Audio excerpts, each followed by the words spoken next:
સતગુરુ નીતિન સાહેબ આ સત્સંગમાં સમજાવી રહ્યા છે. વાણી છે બંદી છોડ કબીર સાહેબની, ઉલટવાસી વાણી છે.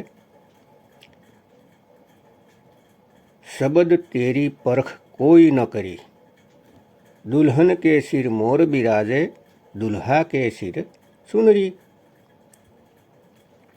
કહે છે કે હે પરમાત્મા, તમારી પરખ કોઈએ ન કરી, કોઈ ઓળખી જ ન શક્યા તમને, અને બધા અધૂરા શબ્દોને સાર શબ્દ માનીને બેહી ગયા, નકલી નામોને સતનામ માનીને બેહી ગયા, જે 52 અક્ષરથી બનેલા છે, જે મુખથી બોલેલા શબ્દને સાર નામ માનીને બધા જ આ બોલ અક્ષરમાં ફસાઈ ગયા.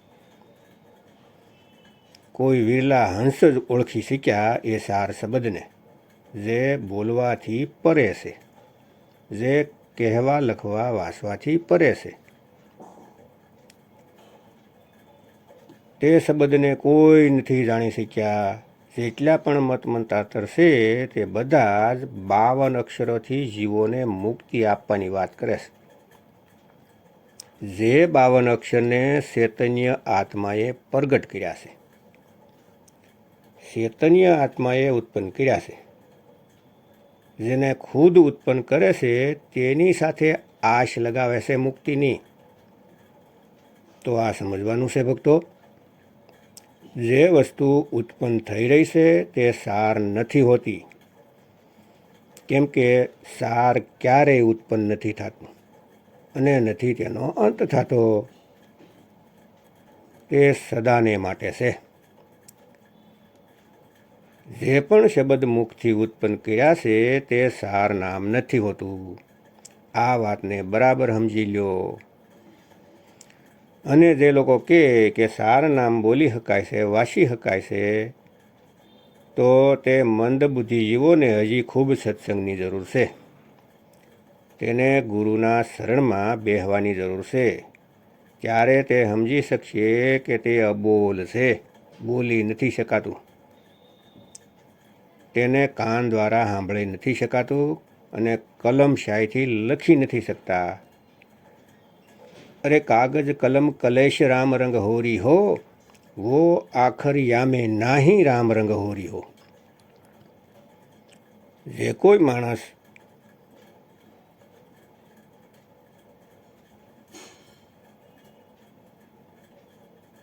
બોલી લખી શકાય તેને સાર શબ્દ કહે છે,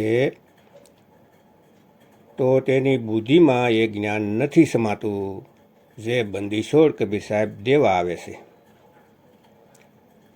તે ક્યારેય લક્ષ્યને પ્રાપ્ત નહીં કરી શકે, કેમ કે તે મનથી કલ્પિત નામમાં ઉલજી જશે.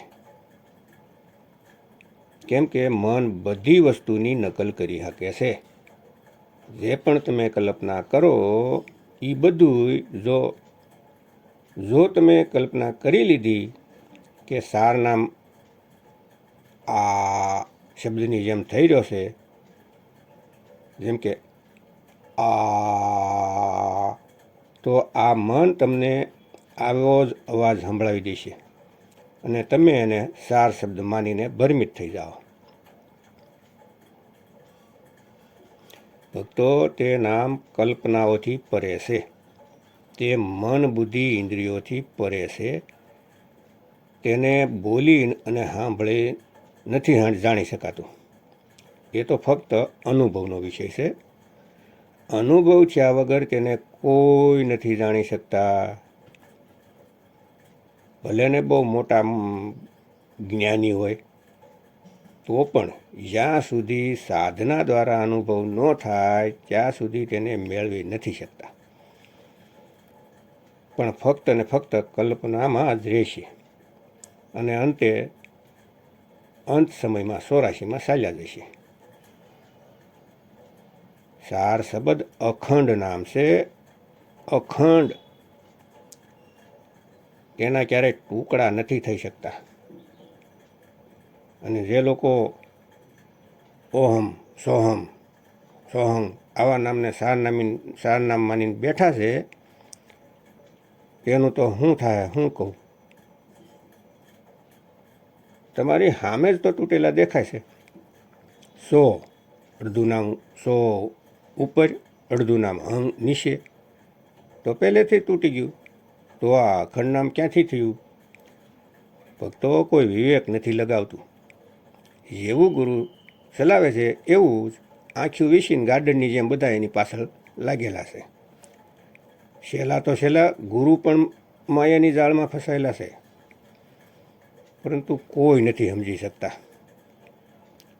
આગળ કહે છે કે દુલ્હન કે સિર મોર બિરાજે, દુલ્હા કે સિર સુનરી. આયે બારાત દુવારે લાગી, દુલ્હા કે બીગ પકડી. એટલે કે જે 52 અક્ષરને આત્મા દ્વારા પેદા કરવામાં આવે છે એને તો મોર એટલે કે મુક્તિના દાતા બનાવી દીધા, અને જે આત્મા તેને પેદા કરીએ છીએ તેને દુલ્હન બનાવી દીધી ને સુંદડી ઓઢાડી દીધી.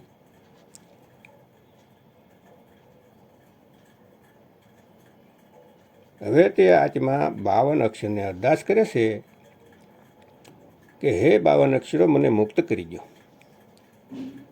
એ 52 અક્ષરના જાપ કરે છે, જેને તેણે ખુદ પ્રગટ કર્યા છે, ખુદ આત્મદેવે. તો સમજી જાઓ ભક્તો, સમજી જાઓ, જે તમારાથી પ્રગટ થયું છે તે તમને મુક્તિ કઈ રીતે આપશે, વિચાર કરો. 52 અક્ષરથી જેટલા પણ જંતર મંતર તંત્ર બનેલા છે એ બધી જાન દરવાજે આવી ગઈ, અને વરરાજાને પકડીને પોતાને આધીન કરી લીધા. એટલે કે મંત્ર શ્રેષ્ઠ થઈ ગયો, અને જે આત્મદેવ તેને પેદા કરે છે તેને આધીન કરી દીધા, એને સેવક બનાવી દીધા. અને હવે મંત્ર જપવા લાગેલા છે. જ્યોત નિરંજન ઓમકાર રારંકાર સોહમ સતનામ સત્પુરુષ અકાલ મૂર્ત શબ્દ સ્વરૂપી રામ, ઓહમ સોહમ સત્ય કબીર. ન જાણે કેવા કેવા મંત્ર જપીને પરમાત્મા માનીને બેસી ગયા. મુક્તિના દાતા આ મંત્રોને જ માનીને બેસી ગયા, જેને ખુદે જ પેદા કર્યા છે.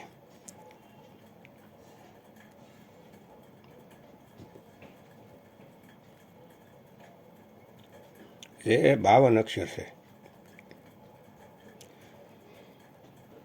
તો ભક્તો આગળ કહેશે કે વાસી ભાત બારાતન ખાયો, મળીએ મેં કહેર પડી, કહે કબીર સુનો ભાઈ સાધો, બિરલન સમજ પરી. વાસી ભાત એટલે પુરાના ભાત, પુરાના એટલે કે આત્મદેવ, જેનાથી પુરાનું કાંઈ નથી. તે આત્મદેવ રૂપી વાસી ભાતને આ 52 અક્ષર મળીને ખાઈ ગયા, અર્થાત એને ગુપ્ત કરીને સ્વયંને પ્રગટ કરી લીધા. હવે જે પણ આવે છે તે આત્માના ભેદને ન જાણવાને લીધે આ 52 અક્ષરને સત્ય માનીને એના ઉપર વિશ્વાસ કરીને બેઠા કે આ 52 અક્ષર મુક્તિ આપશે. તો નહીં મારા ભાઈ, નહીં. આ 52 અક્ષર કોઈને પણ મુક્તિ નથી આપી શકતા, કેમ કે તે સ્વયં ઉત્પન્ન થાય છે અને નાશ થાય છે. તો એ મુક્તિ ક્યાંથી આપે? અરે મુક્તિના દાતા સાર શબ્દ છે, જે નથી પેદા થતા કે નથી એનો અંત થતો.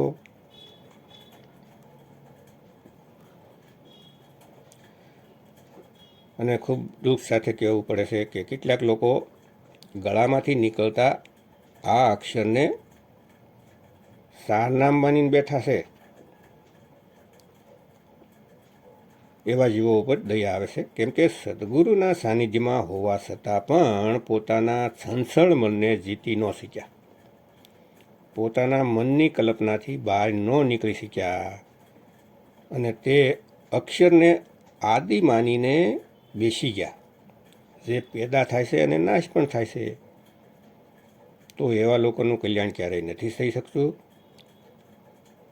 અરે તે અકહ નામ છે, અકહ અક્ષર છે.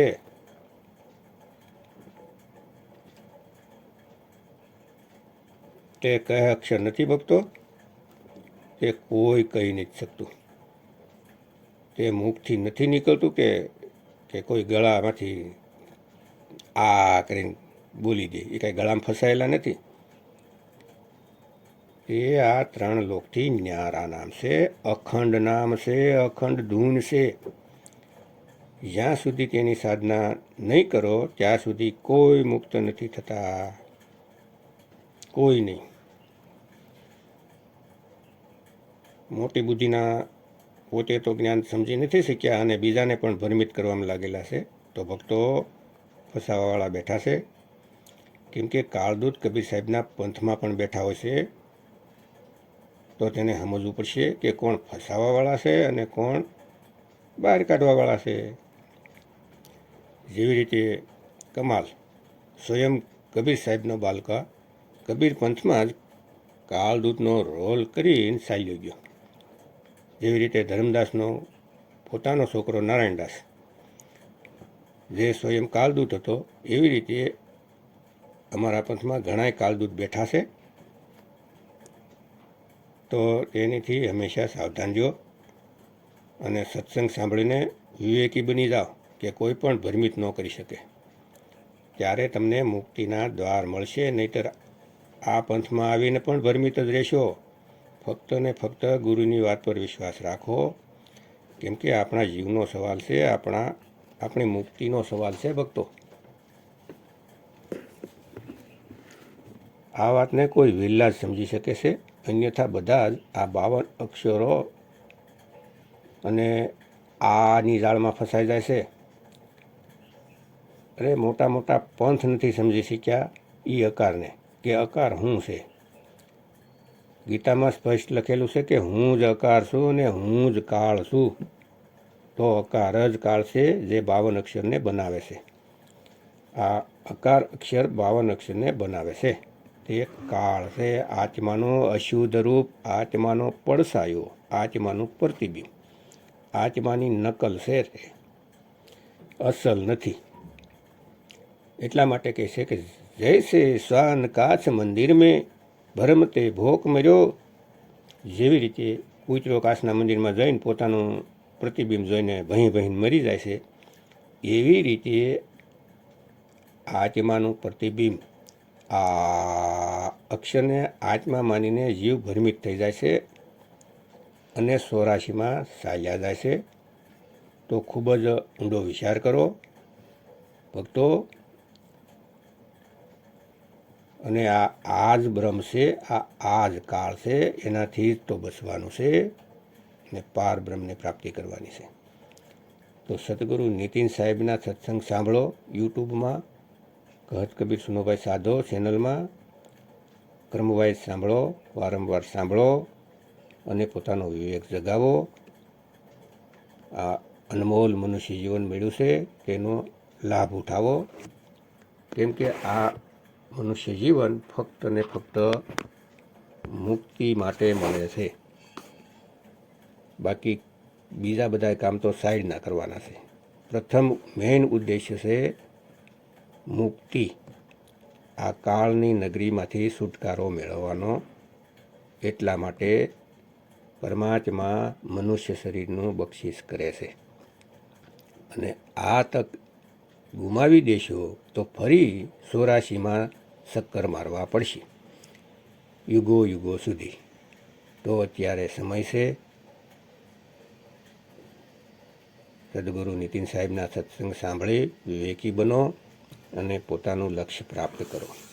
જય ગુરુ નીતિન સાહેબ, જય ગુરુ વૈરાગપતિ સાહેબ, જય ગુરુ મદનપતિ સાહેબ, જય જય મુક્તિના દાતા કબીર સાહેબની જય.